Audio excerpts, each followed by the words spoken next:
আমি একই অভিযোগ জামাতের বিরুদ্ধে, একই অভিযোগ তারা বিভিন্ন জায়গায় একেবারে আওয়ামী লীগকে তাদের কাছে টানার চেষ্টা করছে।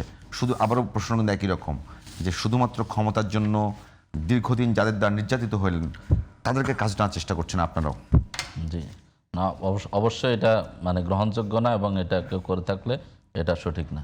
কারণ হচ্ছে যে আমরা যারা মাঠে ছিলাম, আমাদের যাদের রক্তে আমরা যারা মাঠে রক্ত দিয়েছি, জীবন হাতে নিয়ে আমরা যারা যুদ্ধ করেছি বা 17 বছর আওয়ামী লীগের সাথে লড়াই করেছি, আপনারা হয়তো জানেন যে আমরা রাকিব ভাই আপনারা অনেকে জানেন যে 17টা বছর আমাদের এমন সময় গেছে যে আমরা একটা রাত বেঁচে থাকলে পরের বোনাস ছিল, পরের দিনে সূর্যোদয়টাকে আমরা দেখবো কিনা, বা একবার ঘর থেকে বের হলে এত কষ্টের পরে এই কাজটা কেন করছে জামাত ইসলামী?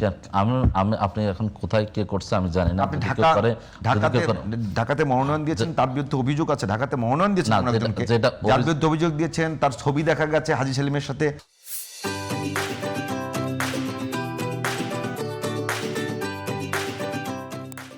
আওয়ামী লীগের সঙ্গে মিলিয়ে চলেছেন উনি। আপনি শুনেন, আপনি এখন এটা বললে এখন তো আওয়ামী লীগের পোস্টেড অনেককে বিএনপি মনোনয়ন দিছে।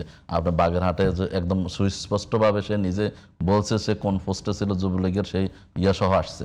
তো এখন তিনি একজন ব্যবসায়ী, একটা ভাইস প্রেসিডেন্ট ছিলেন ব্যবসায়ী দলের। তো ওই সময় কেউ ব্যবসা করবে বা হচ্ছে ব্যবসা প্রতিষ্ঠানের থাকবে, পোস্টে থাকবে, হচ্ছে সে কারো সাথে তার ছবি থাকবে না।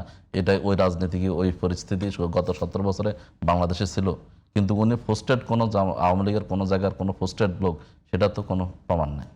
এই জন্য কোনো একটা ছবি দেখলাম, এই যে এর আগে যে করা হয়েছে ঢাকা বিশ্ববিদ্যালয়ে SM ফরহাদের ব্যাপারে যে কথাটা বলা হয়েছে, SM ফরহাদ একটা হলের ছাত্র ডিবেটিং ক্লাবের সেক্রেটারি ছিল।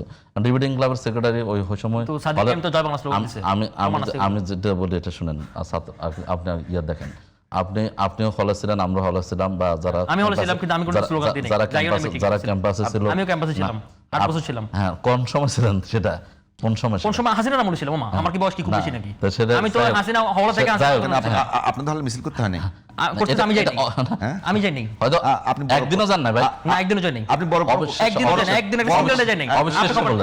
অবিশ্বাস্য বললেন। আমি একটা সিঙ্গেল ডে জান আপনি একটা সিঙ্গেল ডে আপনাকে বলি, আপনাদের Dhaka medical college, Sonardi medical college, খবর নিয়ে দেখেন। আমি মেডিকেল কলেজ সেটা ভিন্ন, ঢাকা বিশ্ববিদ্যালয়ের কালচারটা এরকম ছিল যে ঢাকা বিশ্ববিদ্যালয়ের রাজনীতি ভিন্নটা। সেটা আমি জানি। তার মিছিল আগে ছিল না। মেডিকেলের রাজনীতি আর ঢাকা বিশ্ববিদ্যালয়ের রাজনীতি ভিন্ন জিনিস। হ্যাঁ আমি জানি, আমি এক করতেছি না, আমি এক করতেছি না, আমি এক করতেছি না, কিন্তু সাদিককে তো জয় বাংলা স্লোগান দিছে না। আমি বললাম তো এখানে ক্যারেট নিয়ে কিছু না, ওই সময় মিছিল হলে ছিল, মিছিলে যায় না, তার হলে থাকাটা সম্ভব ছিল, কোনো এটা বাস্তব না। এটা আমরা যারা হলে রাজনীতির সাথে আমি বুঝতে পারছি আপনাদের আলোচনা খুব বেশি আগাচ্ছে, আজকে আগানো যাবে না, আজকে এখানে শেষ করতে হবে। ভাই যেটা বললেন তারেক বসন্ত, আমি দেখলাম যে কালকে আমাদের আবিদ ভাই এমন এক ছবি দিলেন যে জামাত ইসলামের যশোরের একটা ছবিকে তারেক বসন্ত হিসেবে ধন্যবাদ। ধন্যবাদ ডাক্তার রাকিব আল হাসান।